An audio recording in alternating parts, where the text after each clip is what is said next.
I was tending to my horses when I noticed her once more. There she stood, squarely in the center of my corral, expensive sunglasses resting on her nose, clipboard clutched tightly, gesturing at my fence posts as if the land belonged to her. Karen Whitmore, self-proclaimed president of the Willowbrook HOA, had finally escalated from persistent nuisance to outright trespasser. "You must remove these weeds at once," she declared in that piercing tone that could set dogs barking across multiple counties. "And this fence is utterly unacceptable. The paint is peeling, and it's dragging down our property values."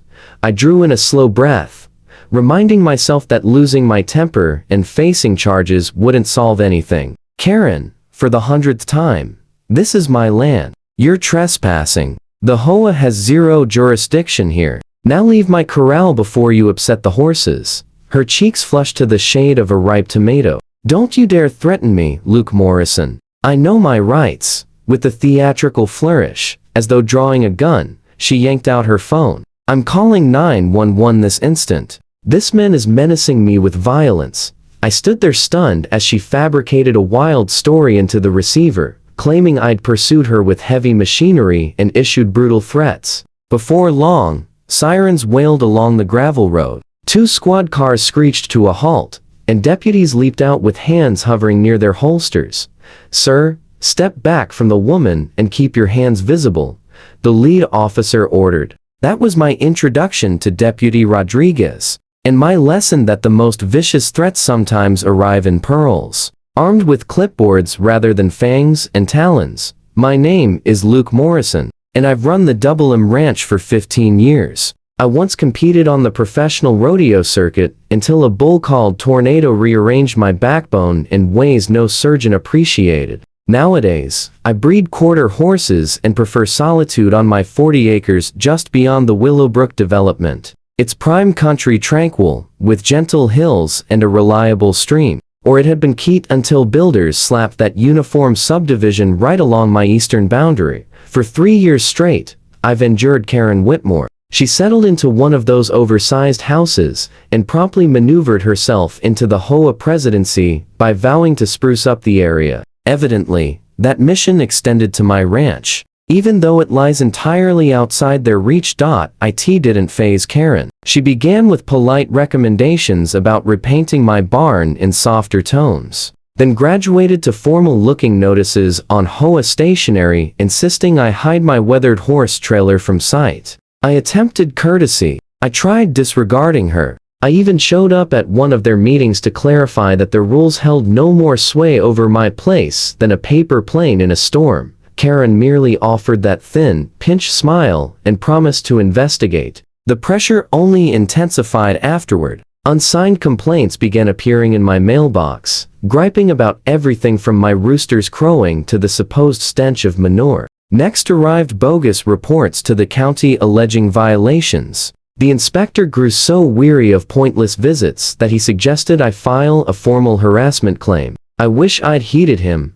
One dawn, I discovered a landscaping team assaulting my boundary hedge with loud equipment. Karen oversaw the operation, claiming she was generously boosting my curb appeal. It required the sheriff's intervention to remove them. Even then, she behaved as though I were the irrational party. That incident prompted me to install cameras, 8 in total, positioned for complete coverage along the property line. High-resolution night cable, motion-triggered, the full setup. It proved the wisest purchase I ever made, because the footage I captured next dwarfed every prior annoyance. It happened on a Tuesday afternoon when my phone began buzzing with motion notifications. I opened the live view and stared in disbelief. There was Karen, brazen as ever, strolling across my land with her ever-present clipboard. She'd progressed beyond mere fence peering. She was photographing my barn, my machinery, even the horses themselves. She spent a full 20 minutes cataloging every tractor, every haystack,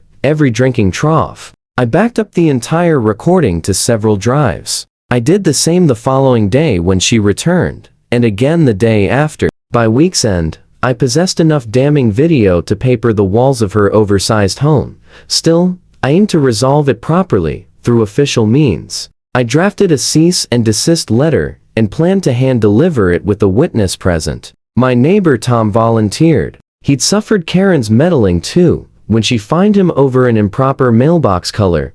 We located her in my north pasture, actually inside the fenced area this time, snapping pictures of my compost heap. Karen, this has to end, I stated, keeping my tone steady. Tom held his phone up, capturing the exchange. You're on private property without permission. I have footage of you multiple times this week. Here's the cease and desist. Come onto my land again, and I'll file charges. That's when she completely unraveled. Her complexion shifted from crimson to deep purple, and she shrieked loudly enough to send horses galloping in the adjacent field. How dare you threaten me? I'm fully entitled to record these infractions. You're running an unlawful business in a residential zone. I'll sue you for all you're worth. I'll get this ranch shut down. She charged toward her vehicle, still hurling promises of attorneys and legal action. Tom and I watched her depart, exchanging weary glances. That woman's madder than a wet hen,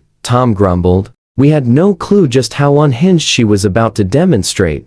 20 minutes later, I was brewing coffee in the kitchen when sirens pierced the air. I assumed a crash on the highway until I spotted patrol cars veering into my driveway. 2 vehicles, lights blazing, deputies advancing cautiously with hands near their sidearms. My stomach dropped. Sir, step outside slowly with your hands in view, Deputy Rodriguez shouted. We've received a call claiming you menaced a woman with a shovel and pursued her from the property. I couldn't suppress a bitter chuckle, likely not the wisest reaction. Deputy, I don't even own a shovel. I handle everything with the tractor, and security cameras cover every square foot here. Care to watch the actual events? Multiple viewpoints, clear video, full audio. My neighbor Tom was present as a witness too. The officers shared a quick look. You've got recordings of the encounter? Several angles. Crystal clear with sound. He lives just over that ridge. And I have recordings from earlier this week documenting that same woman trespassing over and over. Deputy Rodriguez eased his stance a bit. Let's see that footage. I ushered them into the house and loaded the videos on my laptop. We viewed Karen's multiple intrusions, her meticulous photographic survey of my land, and then the full confrontation from that afternoon. The sound was sharp and unmistakable, capturing every syllable of her vows to sue me and get my ranch condemned. At no moment did I hold any implement, much less pursue her with one. The deputy's faces shifted from doubt to astonishment, outright fury as the clips played. She claimed you were aggressive and unhinged, Deputy Rodriguez said, rubbing his temple. Told us you'd warned you'd harm her if she ever returned. This is nothing like her story. Informed her I'd file trespassing charges, I replied. That's a far cry from threatening harm. And as you saw, she'd been trespassing repeatedly. Rodriguez flipped open his notebook. We'll require copies of every video, plus a formal statement from your witness. Submitting a false report to police is no minor offense. Neither is trespassing, the second deputy agreed. We'll be paying Mrs. Whitmore a visit to discuss the penalties for misleading officers. News spreads quickly in tight-knit areas. By dawn the next day, the entire Willowbrook subdivision knew their HOA president had been exposed for making a bogus emergency call. The camera evidence had transformed from legal proof to local legend as residents passed around tales of Karen's epic outburst. But anyone assuming that humiliation would force her to retreat clearly underestimated Karen Whitmore. Rather than offer remorse or withdraw, she escalated with the stubbornness of someone refusing to fold a losing hand. She summoned an emergency HOA gathering for that Saturday, distributing flyers alleging critical safety issues was demanding urgent action. Tom tipped me off after receiving his invitation and phoning right away. She's completely unhinged now, he warned. The agenda mentions enacting new sight line rules that would supposedly apply to bordering lands. She's hunting for any loophole to compel you to follow HOA guidelines. I thanked him and started making inquiries myself. It turned out several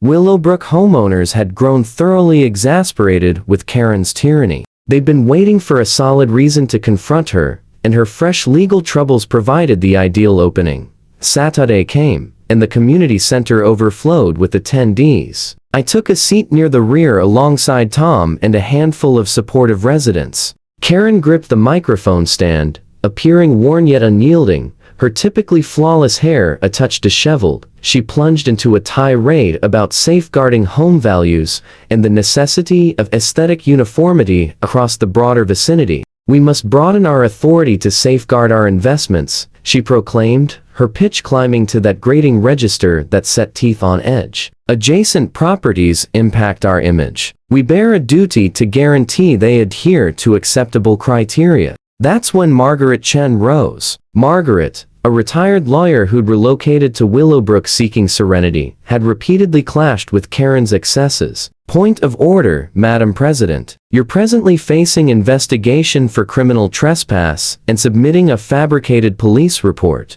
Is it appropriate for you to chair this assembly?" The room exploded. Folks who'd stayed silent for years suddenly spoke freely. Accounts spilled forth of Karen's intimidation tactics, her capricious penalties, her power abuses. One person referenced the crew she dispatched to butcher my hedge. Another recalled her attempt to penalize a homeowner for planting the incorrect variety of blooms. "I move for a no-confidence vote against our current president," Margaret declared amid the uproar. "Those in favor?" The reaction was thunderous. Almost every arm in the hall rose. Karen's complexion drained from flushed to ashen as she grasped that her grip had slipped. Yet the assembly wasn't finished. "I further move that the HOA pursue a protective order against Karen Whitmore for the benefit of neighbor Luke Morrison," Margaret pressed on. "Her conduct has tarnished our subdivision and risked legal exposure for us all." The tally was again nearly universal. Karen remained rooted at the lectern, her lips parting and closing soundlessly like a stranded fish. Another attendee proposed, scrutinizing the HOA's books, wary of where those random finds had vanished. That measure carried as well. The decisive strike arrived when Richard Stevens, the association's treasurer, rose clutching the bylaws. Per Section 12, Subsection 3, any officer involved in criminal conduct that discredits the association faces automatic expulsion and penalties up to $5,000. I move to apply this provision to Karen Whitmore based on her proven trespassing and false reporting. The decision was rapid and resounding. In under 60 minutes, Karen had tumbled from HOA ruler to outcast, slapped with a $5,000 levy from the very group she'd wielded like a club. As the session wrapped and attendees streamed out, Karen clung to the podium as if it might save her. Her meticulously ordered realm of regulations and dominance had collapsed entirely. The final words I caught while departing were Margaret Chen, advising her that she had 30 days to settle the penalty or confront litigation from the HOA's council. The next week, I added a sturdy new gate custom-built with the keypad lock and speaker system, but the highlight was the sign in crisp, authoritative script. "Private property, no trespassing, no cars permitted." The criminal proceedings dragged through the courts for months, though Deputy Rodriguez provided regular updates. Karen was eventually found guilty of filing a false police report and criminal trespass. The judge, evidently familiar with such personalities, ordered 200 hours of community service, a year of probation, and a $3,000 fine. Her real estate license, which I hadn't realized she held, was revoked for half a year, wiping out substantial earnings. The expression on her face as the verdict was delivered is etched in my memory, utter disbelief, as though she couldn't fathom that her behavior carried real repercussions. She'd grown so accustomed to brandishing the HOA as her shield that she'd overlooked how the wider world possessed far stronger enforcement.